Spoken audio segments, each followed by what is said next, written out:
ਹਾਸ਼ਮ ਸ਼ਾਹ ਦਾ ਲਿਖਿਆ ਕਿੱਸਾ ਸੱਸੀ ਪੁੰਨੂੰ ਅਸੀਂ ਪੜ੍ਹ ਰਹੇ ਹਾਂ। ਅੱਜ ਅਸੀਂ 17ਵੇਂ ਬੰਦ ਤੋਂ ਸ਼ੁਰੂ ਕਰਨਾ ਹੈ। ਬੇਇਤਬਾਰ ਹੋਇਆ ਹੱਥ ਧੋਤੇ। ਆਦਮ ਜਾਮ ਦੇ ਹਵਾਲੇ ਨਾਲ ਗੱਲ ਹੋ ਰਹੀ ਹੈ। ਆਦਮ ਜਾਮ ਸੱਸੀ ਦਾ ਪਿਓ। ਸੱਸੀ ਦੇ ਜਨਮ ਤੋਂ ਮਗਰੋਂ ਜਦੋਂ ਜੋਤਸ਼ੀ ਸੱਦੇ ਗਏ, ਜੋਤਸ਼ੀਆਂ ਨੇ ਦੱਸਿਆ ਕਿ ਸੱਸੀ ਵੱਡੀ ਹੋ ਕੇ ਇਸ਼ਕ ਦਾ ਰੋਗ ਪਾਲੇਗੀ ਤੇ ਖਾਨਦਾਨ ਦੀ ਬਦਨਾਮੀ ਦਾ ਕਾਰਨ ਬਣੇਗੀ। ਉਸ ਤੋਂ ਬਾਅਦ ਹਾਸ਼ਮ ਸ਼ਾਹ ਨੇ ਇਸ ਕਿੱਸੇ ਨੂੰ ਕਿਵੇਂ ਲਿਖਿਆ? ਬੇਇਤਬਾਰ ਹੋਇਆ ਹੱਥ ਧੋਤੇ। ਆਦਮ ਜਾਮ ਬੇਇਤਬਾਰ, ਕੁਝ ਸੋਧਨਹਾਰਾਂ ਨੇ ਬੇਉਮੀਦ ਵੀ ਲਿਖਿਆ ਹੈ, ਯਾਨੀ ਕਿ ਉਸ ਪੂਰੀ ਤਰ੍ਹਾਂ ਮਾਯੂਸ ਹੋ ਗਿਆ। ਬੇਇਤਬਾਰ ਹੱਥ ਧੋਤੇ ਯਾਨੀ ਪੂਰੀ ਤਰ੍ਹਾਂ ਮਾਯੂਸ ਹੋ ਗਿਆ, ਨਾਕਾਮ ਜਿਵੇਂ ਹੁੰਦਾ ਇਨਸਾਨ। ਕਹਿੰਦਾ ਕਿ ਆਦਮ ਜਾਮ ਦੀ ਹਾਲਤ ਸੀ ਕਿ ਉਹ ਪੂਰੀ ਤਰ੍ਹਾਂ ਮਾਯੂਸ ਹੋਇਆ। ਬਾਪ ਉਮੀਦ ਮੁਰਾਦੋਂ, ਉਸ ਨੂੰ ਕੋਈ ਮੁਰਾਦ, ਉਸ ਨੂੰ ਕੋਈ ਖੁਸ਼ੀ, ਕੋਈ ਖੁਸ਼ਹਾਲੀ ਨਜ਼ਰ ਨਹੀਂ ਸੀ ਆ ਰਹੀ। ਉਸ ਨੇ ਜਿਹੜੇ ਖੁਸ਼ੀਆਂ ਦੇ ਪਲ ਵੇਖੇ ਸਨ, ਉਹ ਇੱਕਦਮ ਦੁੱਖ ਦੇ ਲੰਮੇ ਜ਼ਮਾਨੇ ਦੇ ਵਿੱਚ ਬਦਲ ਗਏ। ਜ਼ਾਲਮ ਰੂਪ ਹੋਇਆ ਦਿਲ ਉਸਦਾ। ਉਹਦਾ ਦਿਲ ਜਿਹੜਾ ਰਹਿਮ ਵਾਲਾ ਸੀ, ਰਹਿਮ ਦਿਲ ਇਨਸਾਨ ਵਾਲਾ ਸੀ, ਉਹ ਜ਼ਾਲਮ ਹੋ ਗਿਆ। ਸਖਤ ਸਿਆਹ ਜਲਾਦੋਂ, ਜਿਵੇਂ ਕਿਸੇ ਜਲਾਦ ਦਾ ਦਿਲ ਹੁੰਦਾ ਹੈ, ਜਿਹੜਾ ਕਤਲ ਕਰ ਰਿਹਾ, ਜਿਹੜਾ ਫਾਂਸੀ ਦੇ ਰਿਹਾ, ਜਿਹੜਾ ਮਾਰ ਰਿਹਾ ਹੈ, ਉਸ ਦਾ ਦਿਲ ਹੁੰਦਾ ਹੈ। ਕਹਿੰਦਾ ਕਿ ਉਸ ਦੇ ਵਾਂਗ ਉਸ ਦਾ ਦਿਲ ਹੋ ਗਿਆ। ਜ਼ਾਲਮ ਰੂਪ ਉਸ ਦਾ ਹੋ ਗਿਆ। ਬੇਰਹਿਮ ਨੰਗ ਨਮੂਸ ਕੀ ਹਾਸਿਲ। ਕਹਿੰਦਾ ਕੀ ਇੱਜ਼ਤ ਮਿਲੇਗੀ, ਕੀ ਉਸਨੂੰ ਨੇਕਨਾਮੀ ਮਿਲੇਗੀ, ਕੀ ਉਹਦੇ ਵਕਾਰ 'ਚ ਵਾਧਾ ਹੋਏਗਾ। ਐਸ ਪਲੀਤ ਔਲਾਦੋਂ, ਐਸ ਗੰਦੀ ਔਲਾਦ। ਪਲੀਤ ਤੋਂ ਮੁਰਾਦ ਨਾਪਾਕ, ਗੰਦੇ ਕਿਰਦਾਰ ਵਾਲੀ। ਕਹਿੰਦੇ ਇਸ ਗੰਦੇ ਕਿਰਦਾਰ ਵਾਲੀ ਔਲਾਦ ਤੋਂ ਕੀ ਹਾਸਲ, ਜੇ ਨੰਗ ਨਮੂਸ ਹੀ ਨਹੀਂ ਬਚੀ, ਜੇ ਇੱਜ਼ਤ ਹੀ ਨਹੀਂ ਬਚੀ, ਜੇ ਵਕਾਰ ਹੀ ਨਹੀਂ ਬਚਿਆ। ਆਦਮ ਜਾਮ ਦਾ ਤਖਤ ਹੈ। ਆਦਮ ਜਾਮ ਲੋਕਾਈ ਦੇ ਵਿੱਚ ਮਸ਼ਹੂਰ ਹੈ, ਆਪਣੀ ਨੇਕਨਾਮੀ ਹੈ, ਉਹਦਾ ਪੂਰਾ ਖਾਨਦਾਨ ਜਾਣਿਆ ਜਾਂਦਾ ਹੈ। ਉਹ ਸਦੀਆਂ ਤੋਂ ਇੱਥੇ ਵਸ ਰਹੇ ਨੇ। ਪਰ ਜੋਤਸ਼ੀ ਦੱਸਦੇ ਨੇ ਕਿ ਸੱਸੀ ਉਹਨਾਂ ਦੀ ਧੀ, ਉਹਨਾਂ ਦੀ ਨੇਕਨਾਮੀ ਨੂੰ ਦਾਗ ਲਾਣ ਆਈ। ਹਾਸ਼ਮ ਖਰਚ ਕਰੋ ਫਰਮਾਇਆ, ਫਾਰਗ ਹੋ ਫਸਾਦੋ। ਖਰਚ ਕਰੋ, ਗਵਾ ਦਿਓ, ਖਤਮ ਕਰ ਦੋ, ਨਜਾਤ ਹਾਸਿਲ ਕਰੋ, ਸੁੱਟ ਦੋ, ਮਾਰ ਦੋ, ਖਤਮ ਕਰ ਦੋ, ਮੁਕਾ ਦੋ। ਇਸ ਫਸਾਦ ਨੂੰ ਮੁਕਾ ਦਿਓ ਜਿਨੇ ਸਾਡੀ ਨੰਗ ਨਮੂਸ ਨੂੰ, ਇੱਜ਼ਤ ਨੂੰ, ਵਕਾਰ ਨੂੰ, ਸ਼ੋਹਰਤ ਨੂੰ, ਦਬਦਬੇ ਨੂੰ, ਸਾਡੀ ਤਾਕਤ ਨੂੰ, ਸਾਡੀ ਹੁਕਮਰਾਨੀ ਨੂੰ, ਜੇ ਸਾਨੂੰ ਦਾਗ ਹੀ ਲਾ ਦੇਣੇ ਨੇ। ਕਹਿੰਦੇ ਕਿ ਇਹਨੂੰ ਖਤਮ ਕਰ ਦਿਓ। ਜੇ ਸਾਡੀ ਇੱਜ਼ਤ ਹੀ ਨਹੀਂ ਰਹਿਣੀ, ਜੇ ਸਾਡਾ ਵਕਾਰ ਹੀ ਨਹੀਂ ਰਹਿਣਾ, ਤੇ ਫਿਰ ਇਸ ਨੂੰ ਵੀ ਰੱਖਣਾ ਕਿਸੇ ਤਰ੍ਹਾਂ ਵੀ ਚੰਗਾ ਨਹੀਂ। ਹਾਸ਼ਮ ਖਰਚ ਕਰੋ ਫਰਮਾਇਆ ਕਿ ਇਸ ਤੋਂ ਫਿਤਨੇ ਤੋਂ ਨਜਾਤ ਹਾਸਿਲ ਕਰੋ। ਫਾਰਗ ਹੋ ਫਸਾਦੋਂ, ਤੇ ਇਸ ਨੂੰ ਤੁਮ ਫਾਰਿਗ ਹੋ ਜਾਓ, ਇਸ ਤੋਂ ਅੱਗੇ ਨਿਕਲੋ, ਇਸ ਨੂੰ ਜ਼ਾਇਆ ਕਰ ਦਿਓ, ਇਸ ਨੂੰ ਮਾਰ ਦਿਓ। ਤੇ ਕਿਹਾ ਵਜ਼ੀਰ ਕੀ ਦੋਸਤ ਸੱਸੀ ਨੂੰ। ਇੱਕ ਵਜ਼ੀਰ ਨੇ ਕਿਹਾ, ਇਹ ਬਾਦਸ਼ਾਹ, ਇਹ ਹਾਕਮੇ ਵਕਤ, ਇਹ ਸਰਦਾਰ, ਕੀ ਦੋਸਤ ਸੱਸੀ ਨੂੰ। ਸੱਸੀ ਵਿਚਾਰੀ ਦਾ ਕੀ ਕਸੂਰ ਹੈ? ਉਸ ਦਾ ਕੀ ਗੁਨਾਹ ਹੈ? ਲਿਖਿਆ ਲੇਖ ਲਖਾਰੀ, ਇਹ ਤੇ ਜਿਹਨੇ ਤਕਦੀਰ ਬਣਾਈ ਏ, ਇਹ ਤੇ ਉਸ ਨੇ ਤਕਦੀਰ ਬਣਾਈ ਏ, ਉਸ ਵਿਚਾਰੀ ਮਾਸੂਮ ਦਾ ਕੀ ਕਸੂਰ ਹੈ? ਬੇਤਕਸੀਰ ਕੁਹਾਵਨ ਕਨਿਆ। ਕਹਿੰਦਾ ਕਿ ਬੇਤਕਸੀਰ, ਬੇਕਸੂਰ ਕਨਿਆ, ਕਵਾਰੀ ਕੁੜੀ ਵਾਸਤੇ ਲਫ਼ਜ਼ ਵਰਤਿਆ ਜਾਂਦਾ ਹੈ। ਨਸ਼ਟ ਹੋਵੇ ਕੁਲ ਸਾਰੀ, ਸਾਰੀ ਖਤਮ ਹੋ ਜਾਏ, ਬਰਬਾਦ ਹੋ ਜਾਏ। ਇਸ ਥੀ ਪਾਪ ਨਾ ਹੋਰ ਪ੍ਰੇਰੇ, ਇਸ ਤੋਂ ਜੁਰਮ ਗੁਨਾਹ ਹੋਰ ਨਹੀਂ ਦੂਰ। ਕੌਮ ਹੋਵੇ ਹਥਿਆਰੀ ਕਿ ਕੌਮ ਜ਼ਾਲਮ ਬਣ ਜੇ, ਖੂਨੀ ਬਣ ਜੇ, ਕਾਤਲ ਬਣ ਜੇ ਇਸ ਨੂੰ ਮਾਰ ਕੇ। ਕਿਉਂਕਿ ਜਦੋਂ ਆਦਮ ਜਾਮ ਕਹਿ ਰਿਹਾ ਕਿ ਇਸ ਨੂੰ ਖਰਚ ਕਰੋ ਸਾਰੀ, ਕਿ ਇਸ ਨੂੰ ਖਰਚ ਕਰੋ ਤੇ ਫਾਰਗ ਹੋ ਫਸਾਦੋਂ, ਕਹਿੰਦਾ ਕਿ ਇਸ ਦੀ ਪਾਪ ਨਾ ਹੋਰ ਪ੍ਰੇਰੇ, ਕਿ ਇਸ ਤੋਂ ਦੂਰ ਹੋਰ ਕੋਈ ਪਾਪ ਨਹੀਂ ਵੱਡਾ। ਇਹ ਤੇ ਗੁਨਾਹ ਹੈ ਕਿ ਕੌਮ ਹਥਿਆਰੀ ਹੋ ਜੇ, ਕੌਮ ਹਥਿਆਰੀ ਹੋ ਜੇ, ਕੌਮ ਜ਼ਾਲਮ ਹੋ ਜੇ, ਕੌਮ ਖੂਨੀ ਹੋ ਜੇ, ਕੌਮ ਕਾਤਲ ਹੋ ਜੇ। ਹਾਸ਼ਮ ਪਾਸ ਸੰਦੂਕ ਰੜਾਓ, ਇਹਨੂੰ ਸੰਦੂਕ 'ਚ ਪਾ ਕੇ ਰੋੜ ਦਿਓ। ਮੂਲ ਚੁੱਕੇ ਖਰਖਾਰੀ, ਮੂਲ ਦਾ ਮਤਲਬ ਹਰਗਿਜ਼ ਨਹੀਂ, ਮੂਲ ਦਾ ਮਤਲਬ ਹਰਗਿਜ਼ ਨਹੀਂ, ਬਿਲਕੁਲ ਨਹੀਂ, ਵਾਜ਼ਿਆ ਗੱਲ ਹੈ ਕਿ ਇਹ ਕੰਮ ਨਹੀਂ ਹੋਣਾ ਚਾਹੀਦਾ। ਮੂਲ ਚੁੱਕੇ ਖਰਖਾਰੀ ਕਿ ਐਸੀ ਬਦਨਾਮੀ ਕਿਉਂ ਚੁੱਕੀ ਹੈ, ਖਰਖਾਰੀ ਬਦਨਾਮੀ, ਆਪਣੀ ਨੇਕਨਾਮੀ ਨੂੰ ਕਿਉਂ ਦਬਾ ਲਾਈਏ, ਇਸ ਨੂੰ ਖਤਮ ਕਰ ਦਈਏ, ਕਿ ਇਸ ਨੂੰ ਸੰਦੂਕ 'ਚ ਪਾਈਏ ਤੇ ਰੋੜ ਦਈਏ। ਫਿਰ ਫਰਸ਼ ਜ਼ਮੀਨ ਪਰ ਹਰ ਇੱਕ ਤਾਈਂ, ਮਾਂ ਪਿਓ ਬਹੁਤ ਪਿਆਰਾ। ਕਹਿੰਦਾ ਜ਼ਮੀਨ ਜਿਹੜੀ ਧਰਤੀ ਦੇ ਉੱਤੇ ਹਰ ਕਿਸੇ ਨੂੰ, ਹਰ ਇੱਕ ਨੂੰ ਮਾਂ ਪਿਓ ਬਹੁਤ ਸੋਹਣਾ ਲੱਗਦਾ, ਮਾਂ ਪਿਓ ਬਹੁਤ ਪਿਆਰਾ ਲੱਗਦਾ, ਸਭ ਨੂੰ ਆਪਣੇ ਮਾਪੇ ਸੋਹਣੇ ਲੱਗਦੇ ਨੇ। ਤੇ ਸੋ ਫਿਰ ਆਪ ਰੜਾਵਨ ਜਿਸ ਨੂੰ ਵੇਖ ਗੁਨਾਹ ਨਕਾਰਾ। ਤੇ ਫਿਰ ਤੂੰ ਕਿਸੇ ਨੂੰ ਮਾਮੂਲੀ ਜੇ ਗੁਨਾਹ ਤੇ ਵਜ੍ਹਾ ਤੋਂ ਤੂੰ ਉਹਨੂੰ ਰੁੜਾ ਰਹੇ ਹੈ, ਤੂੰ ਉਹਨੂੰ ਰੋੜ ਦਿਓ, ਉਹਨੂੰ ਖਤਮ ਕਰ ਦੋ, ਇਹਦੇ 'ਚ ਕੋਈ ਗੁਨਾਹ ਨਹੀਂ। ਸੋ ਫਿਰ ਆਪ ਰੜਾਵਨ ਜਿਸ ਨੂੰ ਵੇਖ ਗੁਨਾਹ, ਇਹ ਨਿੱਕਾ ਜਿਹਾ ਗੁਨਾਹ ਹੈ, ਉਹ ਵੱਡਾ ਹਥਿਆਰੀ ਹੋਣਾ ਵੱਡਾ ਗੁਨਾਹ ਹੈ, ਉਹ ਜ਼ਾਲਮ ਖੂਨੀ ਹੋਣਾ ਵੱਡਾ ਗੁਨਾਹ ਹੈ। ਇਹ ਨਿੱਕਾ ਗੁਨਾਹ ਹੈ ਕਿ ਇਹਨੂੰ ਅਸੀਂ ਜ਼ਿੰਦਾ ਨੂੰ ਰੋੜ ਦਿੰਦੇ ਹਾਂ। ਇਹ ਹੁਣ ਵਜ਼ੀਰ ਸਲਾਹ ਦੇ ਰਿਹਾ ਹੈ ਆਦਮ ਜਾਮ ਨੂੰ। ਤਾਨੋ ਸਾਹਿਬ ਸਿਰਜਣਹਾਰਾ, ਉਹ ਸਿਰਜਣਹਾਰੇ ਦੀ ਹਿੰਮਤ ਹੈ, ਧਨ ਹੈ, ਉਹਦਾ ਹੌਸਲਾ ਹੈ। ਸਿਰਜਣਹਾਰ ਕਾਇਨਾਤ ਦਾ ਮਾਲਿਕ ਖਾਲਿਕ ਅੱਲਾਹ ਤਾਲਾ, ਐਬ ਛੁਪਾਵਨਹਾਰਾ, ਜਿਸ ਨੇ ਹਰ ਕਿਸੇ ਦੇ ਸਤਾਰ ਬਣ ਕੇ ਐਬ ਛੁਪਾਏ ਨੇ। ਉਹ ਛੁਪਾਵਣ ਵਾਲਾ ਹੈ, ਉਹ ਲੁਕਾਵਣ ਵਾਲਾ ਹੈ, ਉਹ ਸਾਡੇ ਰਾਜ਼ਾਂ ਦੇ ਜਾਣਨ ਵਾਲਾ ਹੈ, ਉਹ ਸਾਡੇ ਦਿਲ ਦੀਆਂ ਅੰਦਰ ਡੂੰਘਾਈਆਂ ਦੇ ਵਿੱਚ ਜੋ ਕੁਝ ਹੈ ਉਸ ਨੂੰ ਵੀ ਸਮਝਦਾ ਹੈ। ਫਿਰ ਵੀ ਉਸਨੇ ਸਾਡੇ ਰਾਜ਼ਾਂ ਨੂੰ, ਸਾਡੇ ਭੇਤਾਂ ਨੂੰ, ਸਾਡੇ ਸੀਕ੍ਰੇਟ ਨੂੰ ਛੁਪਾ ਕੇ ਰੱਖਿਆ ਹੈ। ਹਾਸ਼ਮ, ਜੇ ਉਹ ਕਰੇ ਅਦਾਲਤ, ਜੇ ਉਸਨੇ ਇਨਸਾਫ ਕਰਤਾ, ਜੇ ਉਸਨੇ ਅਦਾਲਤ ਲਾਤੀ, ਤੇ ਕੌਣ ਕਰੇ ਨਤਾਰਾ। ਫਿਰ ਕੌਣ ਨਤਾਰਾ ਕਰੇਗਾ, ਫਿਰ ਕਿਹੜਾ ਫੈਸਲਾ ਸੁਣਾਏਗਾ, ਫਿਰ ਕਿਹੜਾ ਬਚੇਗਾ। ਵਾਹ ਕਲਾਮ ਨਸੀਬ ਸੱਸੀ ਤੇ ਨਾਮ ਲਿਆਂ ਦਿਲ ਡਰਦਾ। ਹੁਣ ਹਾਸ਼ਮ ਸ਼ਾਹ ਕਹਿੰਦੇ ਵਾਹ ਕਲਾਮ, ਕੀ ਗੱਲ ਏ ਕਿ ਸੱਸੀ ਦਾ ਨਾਂ ਲੈਂਦਿਆਂ ਹੋਇਆਂ ਵੀ ਦਿਲ ਡਰਦਾ ਹੈ। ਤਖਤੋਂ ਚਾਹ ਸੁੱਟੇ ਸੁਲਤਾਨਾ, ਤਖਤ ਤੋਂ ਸੁੱਟ ਦਿੱਤਾ ਥੱਲੇ ਵੱਡੇ ਵੱਡੇ ਬਾਦਸ਼ਾਹਾਂ ਨੂੰ, ਵੱਡੇ ਵੱਡੇ ਹੁਕਮਰਾਨਾਂ ਨੂੰ, ਜਿਨ੍ਹਾਂ ਦਾ ਜ਼ੁਲਮ ਪੂਰੀ ਦੁਨੀਆ ਵਿੱਚ ਮਸ਼ਹੂਰ ਸੀ, ਜਿਨ੍ਹਾਂ ਦੀ ਤਾਕਤ, ਜਿਨ੍ਹਾਂ ਦਾ ਜਾਓ ਜਲਾਲ, ਜਿਨ੍ਹਾਂ ਦਾ ਸ਼ਾਨ ਸ਼ੌਕਤ ਪੂਰੀ ਦੁਨੀਆ 'ਚ ਮਸ਼ਹੂਰ ਸੀ, ਤੇ ਉਹਨਾਂ ਨੂੰ ਵੀ ਸੁੱਟਤਾ, ਉਹਨਾਂ ਨੂੰ ਵੀ ਮੁੱਕਣਾ ਪੈ ਗਿਆ, ਉਹਨਾਂ ਦਾ ਵੀ ਨਾਮੋ ਨਿਸ਼ਾਨ ਮਿਟ ਗਿਆ।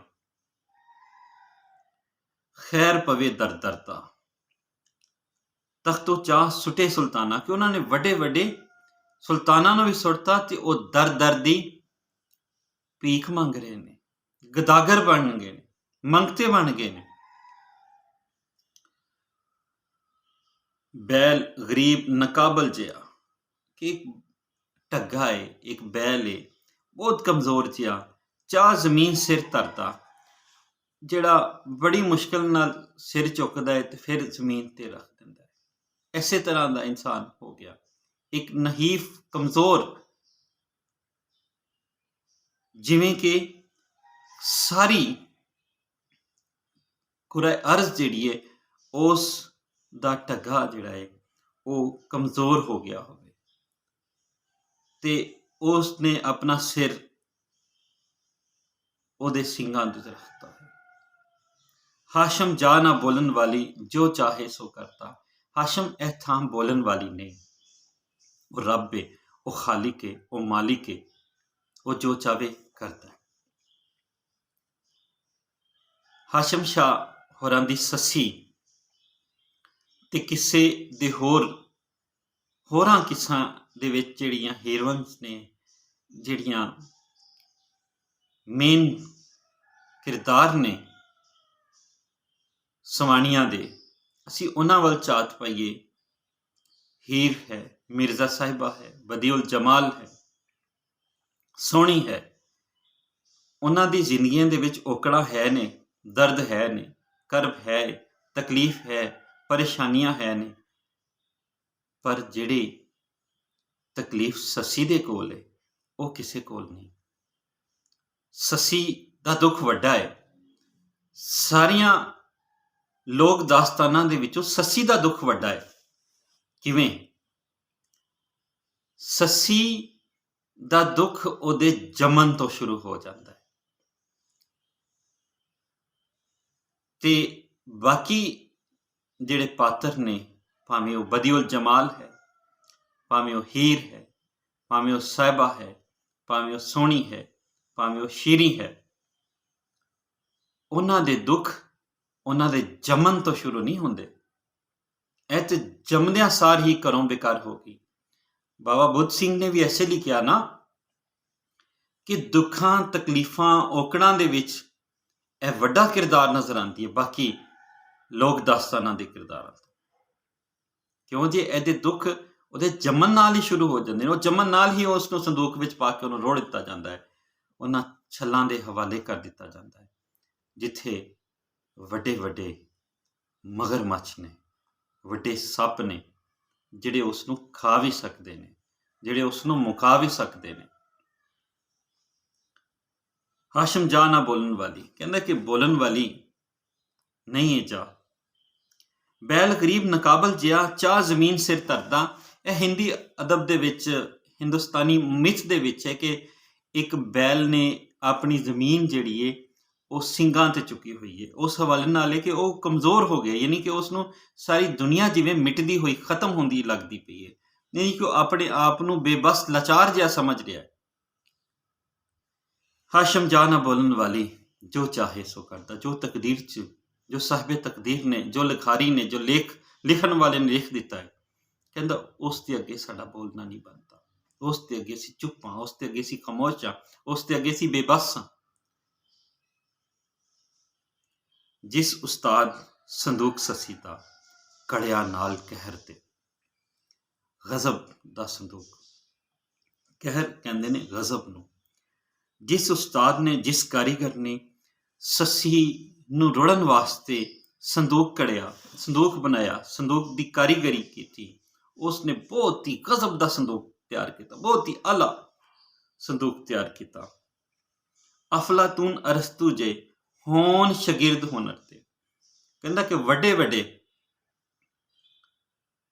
ਆਲਮ ਨੇ ਜਿਹੜੇ ਆਪਣੇ ਇਲਮ ਦੀ, ਹਿਕਮਤ ਦੀ, ਦਨਾਈ ਦੀ ਸ਼ੋਹਰਤ ਰਹਿੰਦੀ ਦੁਨੀਆ ਤੱਕ ਰੱਖਦੇ ਨੇ, ਉਹ ਵੀ ਹੁਨਰ ਦੇ ਸ਼ਾਗਿਰਦ ਨੇ, ਉਹ ਵੀ ਕਿਸੇ ਨਾ ਕਿਸੇ ਹੁਨਰ ਦੇ ਚਾਹਵਾਨ ਨੇ, ਉਹ ਵੀ ਉਹਨਾਂ ਹੁਨਰਾਂ ਦੀ ਕਦਰ ਕਰਦੇ ਨੇ।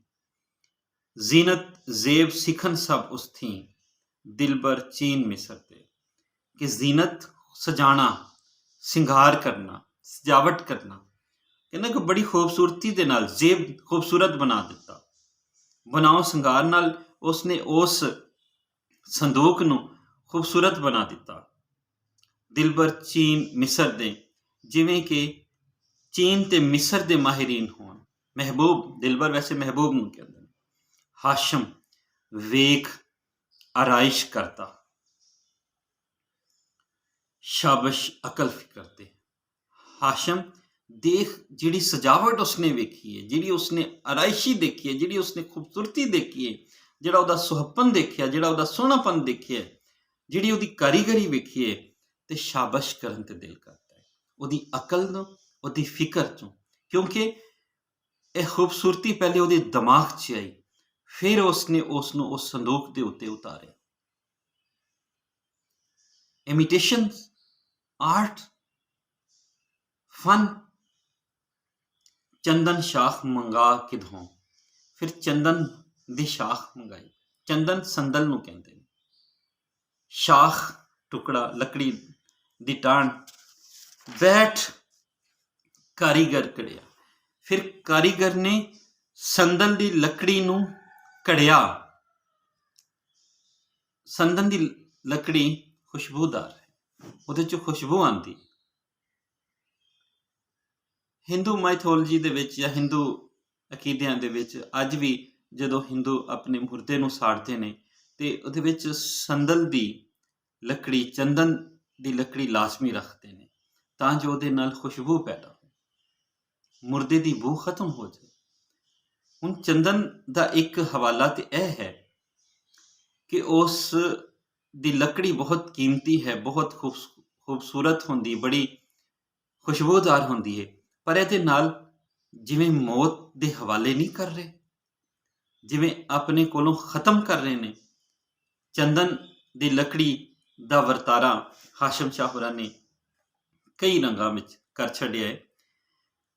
ਬੈਠ ਕਾਰੀਗਰ ਕੜਿਆ, ਕਾਰੀਗਰ ਉਸ ਨੂੰ ਕੜੇ। ਬੂਟਾ ਵੇਲ ਸੁਨਹਿਰੀ ਕਰਕੇ, ਬੂਟਾ ਨਕਸ਼ੋ ਨੁਗਾਰ ਜਿਹੜੇ ਨੇ, ਵੇਲ ਬੂਟੇ ਜਿਹੜੇ ਬਣਾਏ ਨੇ, ਮੀਨਾਕਾਰੀ ਜਿਹੜੀ ਕੀਤੀ ਹੈ। ਲਾਲ ਜਵਾਹਰ ਜੜਿਆ, ਉਹਦੇ ਉੱਤੇ ਲਾਲ ਮੋਤੀ ਲਾਏ ਨੇ, ਜੜਾਓ ਪੱਥਰ ਲਾਏ ਨੇ, ਕੀਮਤੀ ਪੱਥਰ ਲਾਤੇ ਨੇ। ਪਾ ਜ਼ੰਜੀਰ ਚੁਫੇਰ ਪਿੰਜਰ ਨੂੰ, ਫਿਰ ਚੁਫੇਰੇ ਜ਼ੰਜੀਰ ਪਾ ਦਿੱਤੀ ਹੈ, ਫਿਰ ਪਿੰਜਰ ਨੂੰ ਚਾਰੋਂ ਤਰਫ ਜ਼ੰਜੀਰ ਪਾ ਦਿੱਤੀ ਹੈ। ਫਿਰ ਕੀ ਹੋਇਆ? ਬੈਠ ਬੇਦਰਦਾਂ ਕੜਿਆ ਤੇ ਉਸ ਨੂੰ ਮਜ਼ਬੂਤੀ ਨਾਲ ਜਕੜ ਦਿੱਤਾ। ਕੜਿਆ, ਕੜੀ ਪਾਣਾ, ਜੋੜ ਦੇਣਾ। ਫਿਰ ਬੈਠ ਬੇਦਰਦਾਂ ਕੜਿਆ, ਹਾਸ਼ਮ ਵੇਖ ਤਵਲਤ ਹੁੰਦੀ ਆਨ ਦੁੱਖਾਂ ਲੜ ਫੜਿਆ। ਹਾਸ਼ਮ ਨੇ ਵੇਖਿਆ ਕਿ ਜਦੋਂ ਜਨਮ ਹੋਇਆ ਹੈ ਉਦੋਂ ਹੀ ਦੁੱਖਾਂ ਨੇ, ਤਕਲੀਫਾਂ ਨੇ, ਪਰੇਸ਼ਾਨੀਆਂ ਨੇ ਉਸ ਦਾ ਲੜ ਫੜ ਲਿਆ। ਸੱਸੀ ਦੇ ਜਨਮ ਦੇ ਨਾਲ ਹੀ ਉਸ ਦੇ ਦੁੱਖ, ਉਸ ਦੀ ਪਰੇਸ਼ਾਨੀਆਂ ਵਧਣ ਲੱਗ ਪਈਆਂ। ਕਰਤ ਤਦਬੀਰ ਕੀਤੇ ਮਨ ਪਾਂਦੇ, ਖਰਚ ਦਿੱਤਾ ਕਰ ਨਾਲੇ। ਫਿਰ ਤਦਬੀਰ ਕੀਤੀ, ਸੋਚ ਸਮਝਦੇ ਤਦਬੀਰ ਕੀਤੀ, ਮਨ ਪਾਂਦੇ ਉਹਦੇ ਹਿੱਸੇ ਕੀਤੇ ਆਪਣੇ ਪਸੰਦ ਦੇ ਵਾਂਗੂ। ਖਰਚ ਦਿੱਤਾ ਕਰ ਨਾਲੇ, ਤੇ ਫਿਰ ਉਸ ਨੂੰ ਖਰਚ ਕਰਤਾ, ਉਸ ਨੂੰ ਸੁੱਟ ਦਿੱਤਾ, ਉਸ ਨੂੰ ਅੱਗੇ ਭੇਜ ਦਿੱਤਾ। ਤਿਸ ਦੀ ਮਲਿਕ ਹੋਇਆ ਇੱਕ ਛਾਂਦਾ, ਉਸ ਦੀ ਮਲਕੀਅਤ ਇੱਕ ਹਿੱਸਾ ਉਸ ਨੂੰ ਦੇ ਦਿੱਤਾ ਜਾਏਗਾ, ਜੋ ਉਹ ਕੀ ਕਰੇਗੀ? ਸ਼ੀਰ ਪਿਲਾਵੇ ਪਾਲੇ, ਜਿਹੜੀ ਉਸ ਨੂੰ ਦੁੱਧ ਪਿਲਾਵੇਗੀ, ਜਿਹੜੀ ਉਸ ਨੂੰ ਦੁੱਧ ਪਿਲਾਏਗੀ। ਕਰ ਤਦਬੀਰ ਕੀਤੇ ਮਨ ਪਾਂਦੇ, ਖਰਚ ਦਿੱਤਾ ਕਰ ਨਾਲੇ। ਫਿਰ ਉਸਨੇ ਉਸ ਨੂੰ ਤਿੰਨ ਛਾਂਦੇ, ਤਿੰਨ ਹਿੱਸੇ, ਕਈਆਂ ਨੇ ਮਨ ਪਾਂਦੇ ਦੀ ਬਜਾਏ ਤਿੰਨ ਛਾਂਦੇ ਲਿਖੇ, ਤਿੰਨ ਹਿੱਸੇ ਕਰਤੇ, ਖਰਚ ਕਰ ਦਿੱਤਾ ਨਾਲੇ। ਕਿ ਉਸ ਨੂੰ ਨਾਲ ਉਸਨੇ ਦੱਸਤਾ ਕਿ ਅਸੀਂ ਕਿਵੇਂ ਇਹਨੂੰ ਅੱਗੇ ਖਰਚ ਕਰਾਂਗੇ। ਤਿਸ ਦੀ ਮਲਿਕ ਹੋਇਆ ਇੱਕ ਛਾਂਦਾ, ਇੱਕ ਹਿੱਸਾ ਉਸ ਦੀ ਮਲਕੀਅਤ ਹੋਏਗਾ। ਸ਼ੀਰ ਪਿਲਾਵੇ ਪਾਲੇ, ਜਿਹੜੀ ਉਸ ਨੂੰ ਦੁੱਧ ਪਿਆਏਗੀ, ਜਿਹੜੀ ਉਸ ਨੂੰ ਪਾਲੇਗੀ। ਯਾਨੀ ਕਿ ਉਸ ਸੰਦੂਕ ਦੇ ਵਿੱਚ ਜਿਹੜੇ ਹਿੱਸੇ ਰੱਖਤੇ, ਉਹ ਤਿੰਨ ਹਿੱਸਿਆਂ ਦੇ ਵਿੱਚ ਵੰਡ ਕੇ ਰਕਮ ਜਿਹੜੀ ਰੱਖੀ ਸੀ ਉਸ ਨੂੰ ਤਿੰਨ ਹਿੱਸਿਆਂ ਵਿੱਚ ਵੰਡਤੇ ਗਏ। ਕਿ ਪਹਿਲੀ ਰਕਮ ਉਹਨਾਂ ਵਾਸਤੇ ਜਿਹੜੀ ਉਸ ਨੂੰ ਦੁੱਧ ਪਿਲਾਏਗੀ, ਉਸ ਨੂੰ ਪਾਲੇਗੀ। ਦੂਜਾ ਦਾਜ ਦਹੇਜ ਸੱਸੀ ਦਾ, ਦੂਜਾ ਦਾਜ ਹੈ, ਜਹੇਜ਼ ਹੈ। ਦਹੇਜ, ਦਾਜ ਦਹੇਜ ਯਾਨੀ ਜਹੇਜ਼ ਦੇ ਸਾਜ਼ੋ ਸਮਾਨ ਵਾਸਤੇ ਸੱਸੀ ਦਾ ਜਿਹੜਾ ਜਹੇਜ਼ ਬਣੇਗਾ। ਹੋਰ ਪੜ੍ਹਾਉਣ ਵਾਲੇ ਤੇ ਉਹਦੀ ਤਾਲੀਮ ਦੇ ਅਖਰਾਜਾਤ, ਉਹਦੀ ਤਰਬੀਅਤ ਦੇ ਅਖਰਾਜਾਤ, ਯਾਨੀ ਉਹਦੀ ਪੜ੍ਹਾਈ ਲਿਖਾਈ ਵਾਸਤੇ। ਹਾਸ਼ਮ ਲਿਖ ਤਾਵੀਜ਼ ਹਕੀਕਤ, ਹਰਫ ਸੱਸੀ ਗਲ ਡਾਲੇ। ਫਿਰ ਕੁਝ ਲਿਖ ਕੇ, ਤਾਵੀਜ਼ ਲਿਖ ਕੇ ਸੱਸੀ ਦੇ ਗਲ ਵਿੱਚ ਪਾ ਦਿੱਤਾ ਗਿਆ। ਪਾ ਸੰਦੂਕ ਰੁੜਾਈ ਸੱਸੀ। ਫਿਰ ਸੰਦੂਕ ਨੂੰ ਸੱਸੀ ਦੇ ਨਾਲ ਸਜਾਇਆ ਗਿਆ।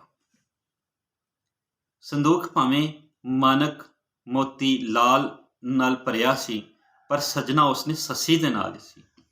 ਫਿਰ ਸੱਸੀ ਜਦੋਂ ਸੰਦੂਕ ਦਾ ਹਿੱਸਾ ਬਣੀ ਤੇ ਸੰਦੂਕ ਹੋਰ ਸੋਹਣਾ ਹੋ ਗਿਆ।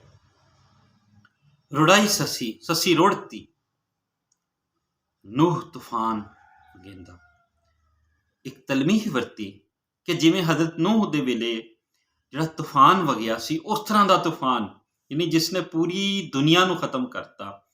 ਹਜ਼ਰਤ ਨੂਹ ਨੂੰ ਆਦਮੇ ਸਾਨੀ ਦਾ ਲਕਬ ਵੀ ਦਿੱਤਾ ਜਾਂਦਾ ਹੈ, ਯਾਨੀ ਕਿ ਉਹ ਜਦੋਂ ਸਾਰੀ ਦੁਨੀਆ ਖਤਮ ਹੋ ਗਈ ਤੇ ਕੁਝ ਜਨੌਰਾਂ ਪਰਿੰਦਿਆਂ ਦੇ ਕੁਝ ਜੋੜੇ ਰੱਖਤੇ ਗਏ, ਕੁਝ ਇਨਸਾਨ, ਜਿਸ ਤੋਂ ਬਾਅਦ ਅੱਗੇ ਨੇ ਨਸਲ ਜਿਹੜੀ ਸ਼ੁਰੂ ਹੋਈ। ਹਜ਼ਰਤ ਨੂਹ ਨੂੰ ਕਹਿੰਦੇ ਕਿ ਉਸ ਤਰ੍ਹਾਂ ਦਾ ਤੂਫਾਨ ਆਇਆ ਕਿ ਸਾਰੀ ਦੁਨੀਆ ਹੀ ਜਿਵੇਂ ਨਿਸਤੋ ਨਬੂਦ ਹੋ ਰਹੀ ਹੋਵੇ, ਜਿਵੇਂ ਖਤਮ ਹੋ ਰਹੀ, ਤਬਾਹੀ ਹੋ ਰਹੀ, ਬਰਬਾਦੀ ਹੋ ਰਹੀ ਹੋਵੇ। ਹਾਸ਼ਮ ਸ਼ਾਹ ਨੇ ਬੜੀ ਖੂਬਸੂਰਤੀ ਦੇ ਨਾਲ ਉਸ ਤਬਾਹੀ, ਉਸ ਬਰਬਾਦੀ ਦਾ ਜ਼ਿਕਰ ਵੀ ਕਰ ਦਿੱਤਾ ਹੈ, ਜਿਹੜੀ ਸੱਸੀ ਦੇ ਨਾਲ ਜੁੜੀ ਹੈ ਤੇ ਜਿਹੜੀ ਉਸ ਵੇਲੇ ਦੇ ਸਿਸਟਮ ਦੇ ਨਾਲ ਵੀ ਜੁੜੀ ਹੈ, ਜਿਹੜੀ ਉਸ ਵੇਲੇ ਦੀ ਸੋਚ ਦੇ ਨਾਲ ਵੀ ਜੁੜੀ ਹੈ ਕਿ ਉਹ ਜੋਤਸ਼ੀਆਂ ਦੇ ਮਗਰ ਲੱਗ ਰਹੇ ਨੇ, ਉਹ ਇਲਮ ਨਜੂਮ ਵਾਲਿਆਂ ਦੇ ਨਾਲ ਟੁਰ ਰਹੇ ਨੇ, ਉਹ ਆਪਣਾ ਫੈਸਲਾ ਖੁਦ ਨਹੀਂ ਕਰਦੇ।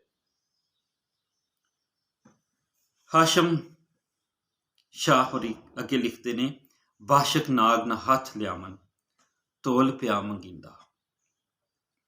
ਨਾਗਾਂ ਦਾ ਬਾਦਸ਼ਾਹ, ਉਸ ਨੂੰ ਬਾਸ਼ਕ ਨਾਗ ਕਹਿੰਦੇ ਨੇ।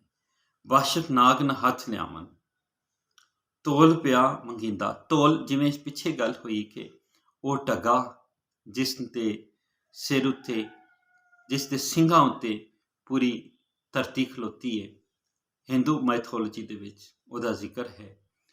ਔਰ ਉਸ ਤੋਂ ਮੁਤਾਸਿਰ ਹੋ ਕੇ ਹਾਸ਼ਮ ਸ਼ਾਹ ਨੇ ਵੀ ਉਸ ਦੇ ਹਵਾਲੇ ਨਾਲ ਗੱਲ ਕੀਤੀ ਹੈ ਕਿ ਇੰਝ ਲੱਗਦਾ ਹੈ ਕਿ ਬਾਸ਼ਕ ਨਾਗ ਜਿਹੜਾ ਹੈ ਉਹ ਹੋਵੇ ਆਲ ਦੁਆਲੇ, ਤੇ ਉਹ ਵੀ ਉਸ ਤੂਫਾਨ ਦੇ ਵਿੱਚ ਵੜਨ ਦੀ ਹਿੰਮਤ ਨਾ ਕਰੇ, ਨਾ ਹੱਥ ਲਿਆਵਨ, ਕਿ ਅੰਦਰ ਨਾ ਜਾਵੇ, ਤੇ ਉਹ ਤੋਲ ਪਿਆ ਮੰਗੀਂਦਾ, ਤੋਲ ਪਨਾਹ ਮੰਗੀਂਦਾ।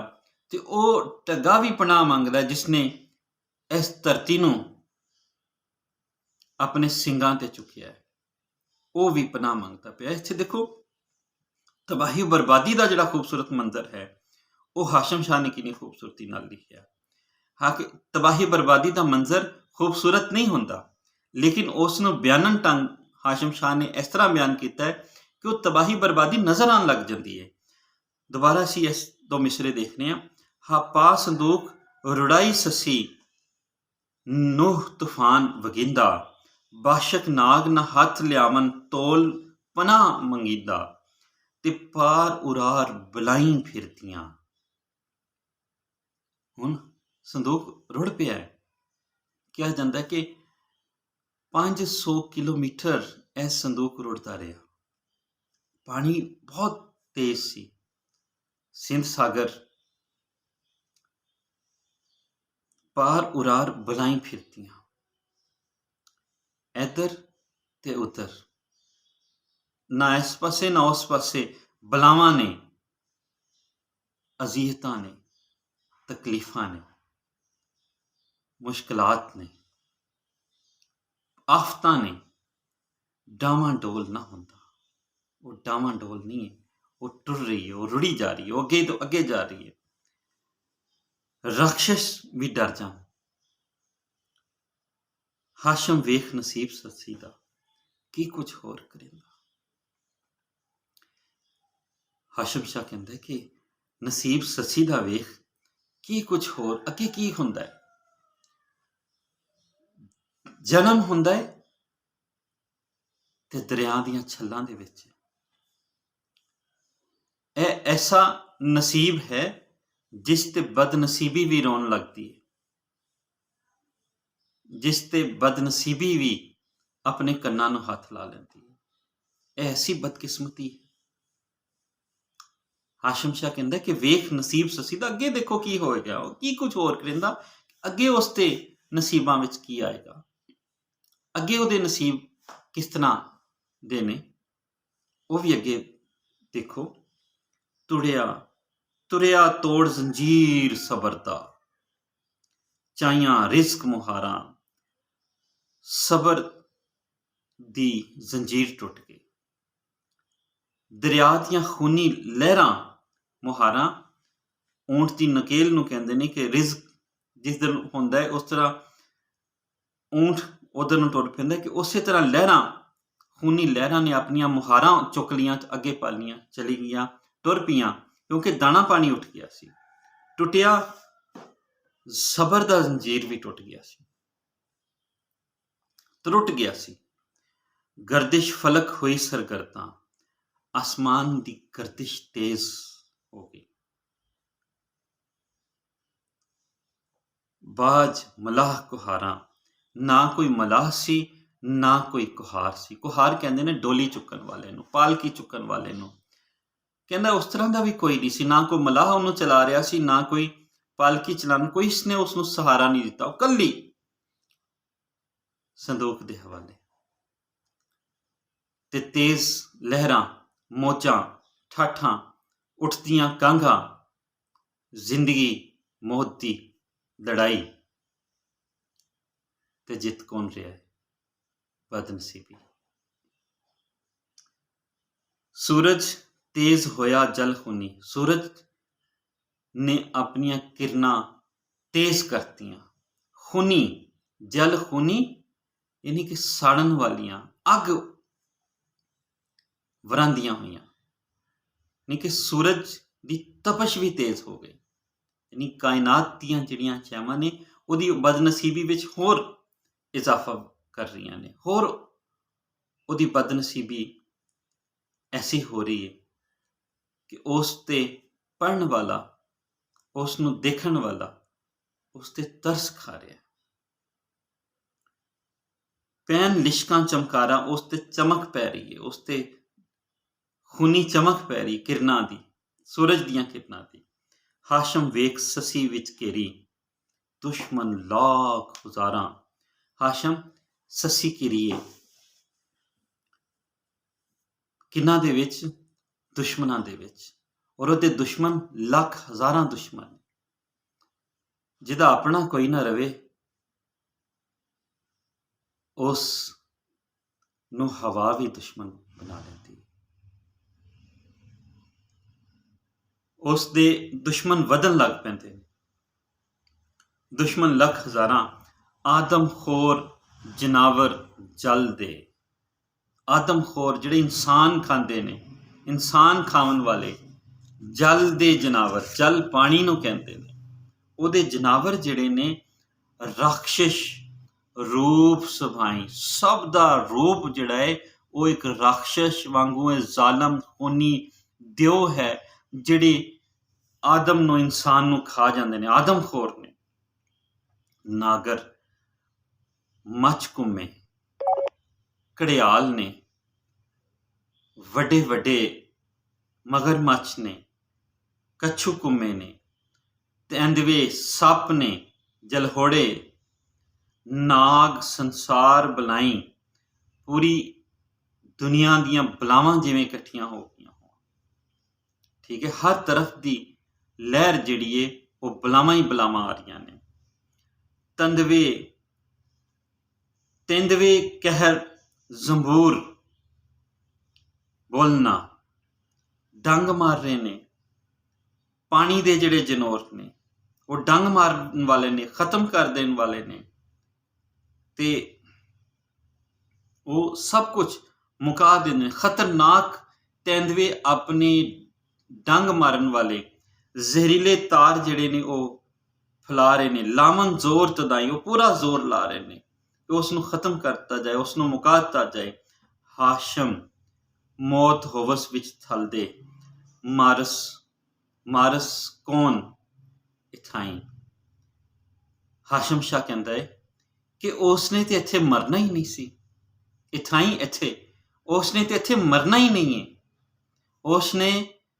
ਉਸਨੇ ਤੇ ਇਸ਼ਕ ਦੇ ਮਾਰੂ ਥਲ ਦੇ ਵਿੱਚ ਤੜਫਦਿਆਂ ਹੋਇਆਂ, ਤਪਦੀ ਰੇਤ ਦੇ ਉੱਤੇ ਸੜਦਿਆਂ ਹੋਇਆਂ ਆਪਣੀ ਜ਼ਿੰਦਗੀ ਮੌਤ ਦੇ ਹਵਾਲੇ ਕਰਨੀ ਹੈ। ਉਸ ਨੂੰ ਇਸ ਪਾਣੀ ਦੇ ਵਿੱਚ ਕਿਵੇਂ ਮੌਤ ਆ ਸਕਦੀ ਹੈ? ਹਾਸ਼ਮ ਸ਼ਾਹ ਨੇ ਇਸ਼ਾਰੇ ਨਾਲ ਸੱਸੀ ਦੇ ਆਉਣ ਵਾਲੇ ਜੀਵਨ ਵੱਲ ਵੀ ਇਸ਼ਾਰਾ ਕਰ ਦਿੱਤਾ ਹੈ ਕਿ ਹਾਸ਼ਮ ਮੌਤ ਹੋਵਸ ਵਿੱਚ ਥਲ, ਕਿ ਉਹਦੀ ਮੌਤ ਤੇ ਥਲ ਦੇ ਵਿੱਚ ਹੋਣੀ ਹੈ। ਉਹ ਥਲ ਜਿੱਥੇ ਮੋਟੀ ਰੇਤ ਹੈ, ਸਿੰਧ ਸਾਗਰ ਦਾ ਜਿਹੜਾ ਇਲਾਕਾ ਹੈ, ਰੇਗਿਸਤਾਨ ਜਿਹੜਾ ਹੈ, ਬਿਆਬਾਨ, ਰੇਗਿਸਤਾਨ, ਉਜਾੜ, ਉਹ ਤਾਂ ਥਲਾਂ ਦੇ ਵਿੱਚ ਰੁਲ ਕੇ ਮਰੇਗੀ। ਉਹਨੂੰ ਇੱਥੇ ਕੌਣ ਮਾਰੇਗਾ? ਇਹ ਸਾਰੇ ਜਿਹੜੇ ਤੇਂਦੂਏ ਨੇ, ਆਦਮਖੋਰ ਜਾਨਵਰ ਨੇ, ਨਾਗ ਨੇ, ਸੱਪ ਨੇ, ਮਗਰਮੱਛ ਨੇ, ਇਹ ਸਾਰੇ ਉਸ ਨੂੰ ਕੁਛ ਨਹੀਂ ਕਹਿ ਸਕਦੇ, ਕਿਉਂਕਿ ਉਹ ਇਸ਼ਕ ਨੇ ਉਸ ਨੂੰ ਡੰਗਣਾ ਹੈ। ਉਸ ਨੂੰ ਸੱਪਾਂ ਦੇ ਬਾਦਸ਼ਾਹ ਨੇ ਕੀ ਡੰਗ ਲੈਣਾ? ਉਸ ਨੂੰ ਮਗਰਮੱਛ ਨੇ ਕਿਵੇਂ ਨਿਗਲ ਲੈਣਾ? ਉਸ ਨੂੰ ਤੇ ਇਸ਼ਕ ਨੇ ਨਿਗਲਣਾ ਹੈ। ਔਰ ਇਸ਼ਕ ਕਿਵੇਂ ਨਿਗਲਦਾ ਹੈ, ਅਸੀਂ ਸਬਕ ਵਿੱਚ, ਅਗਲੇ ਸ਼ੇਰਾਂ ਦੇ ਵਿੱਚ ਇਹਦੇ ਹਵਾਲੇ ਨਾਲ ਪੜ੍ਹਾਂਗੇ। ਹਾਸ਼ਮ ਸ਼ਾਹ ਦਾ ਕਿੱਸਾ